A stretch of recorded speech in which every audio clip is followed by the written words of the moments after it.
আমার বন্ধুকে বিকাশে টাকা পাঠাতে গিয়ে কি যেন একটা মিস্টেক হয়ে টাকাটি একটি আননোন নাম্বারে চলে যায়। তবে টাকার সংখ্যাটা অনেক বেশি, আর যদি কম হতো তাহলে আমি মোটেও চেষ্টা করতাম না যে টাকাটা ফিরিয়ে আনার জন্য। যেহেতু দেখলাম যে টাকার সংখ্যাটা অনেক বেশি, 10,000 টাকা, তখন আমার মনের মধ্যে ভয় ঢুকে গেল, কি রে আননোন নাম্বারে টাকাটা চলে গেল, এই টাকাটা কি সে দিবে? তারপরে আমি সেই নাম্বারে কল করলাম।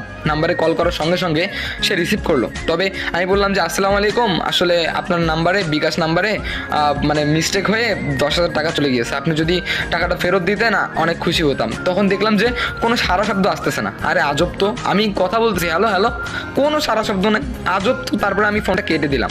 তারপরে আরও 2-3টা নাম্বার দিয়ে ট্রাই করলাম, তবে সেম, ফোন ধরে কিন্তু কোনো কথা বলে না। আমি অবাক হয়ে গেলাম, কী রে ভাই, ফোন ফোন ধরলো কিন্তু কথা বলতেছে না কেন?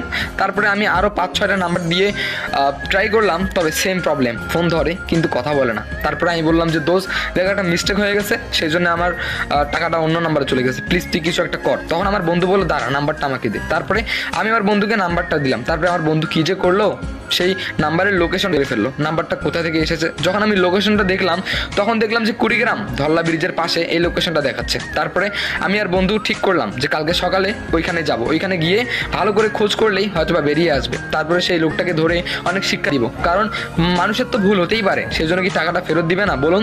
তারপরে আমরা দুজন কালকে সকালে বেরিয়ে পড়লাম সেই জায়গার উদ্দেশ্যে। তারপরে চলে গেলাম কুড়িগ্রাম ধল্লা ব্রিজ। কুড়িগ্রাম ধল্লা ব্রিজে যাওয়ার পরে আমরা অনেক কষ্ট করে এই নাম্বারটা, যে ভোটের আইডি কার্ড দিয়ে তোলা হয়েছে, সেই ভোটের আইডি কার্ড মানে সমস্ত ডিটেলস বের করলাম। তারপরে আমরা খোঁজ করতে শুরু করলাম। তবে এক পর্যায়ে আমরা ওটা পেয়ে গেলাম খোঁজটা। তবে এই লোকের নাম ছিল শামসুল, এই লোকের নাম শামসুল। তবে আমরা কয়েকজন লোককে জিজ্ঞেস করলাম যে আচ্ছা ভাই, এনার বাসা কোথায়? তখন সেই লোকগুলো দেখিয়ে দিল ওইদিকে। তারপরে আমরা কুড়িগ্রাম ধল্লা ব্রিজটা পার হয়ে কিছু তো সামনে গেলাম। সামনে যাওয়ার পরে একটা গলি গেল, সেই গলি দিয়ে ভিতরে যাওয়ার পরে সেই লোকটির বাসা পেয়ে গেলাম। তারপরে সেই লোকটির বাসায় ঢুকে আমি যখন জিজ্ঞেস করলাম যে আচ্ছা এই ভোটার আইডি কার্ডে মানে এই লোকটির বাসা কি এইটা?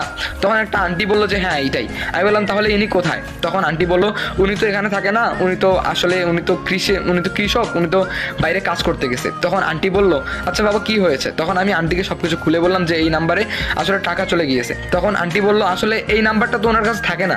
আমি বললাম তাহলে? তখন আন্টি বললো আসলে এই নাম্বারে আমার মেয়ে চালায় এই নাম্বারটা। আমি বললাম আপনার মেয়ে কোথায়? তখন আন্টি বললো আমার মেয়ে তো কলেজে গিয়েছে, একটু পরে চলে আসবে। আমি বললাম আন্টি আপনি যদি কিছু মনে না করেন, আমরা কি আপনার বাসায় একটু বসতে পারি?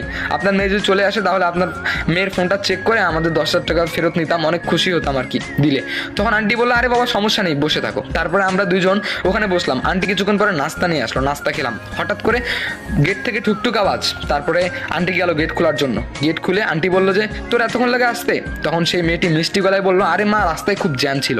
আমি মেয়েটার ভয়েস শুনেই ফিদা হয়ে গেছি। তারপরে দেখলাম মেয়েটা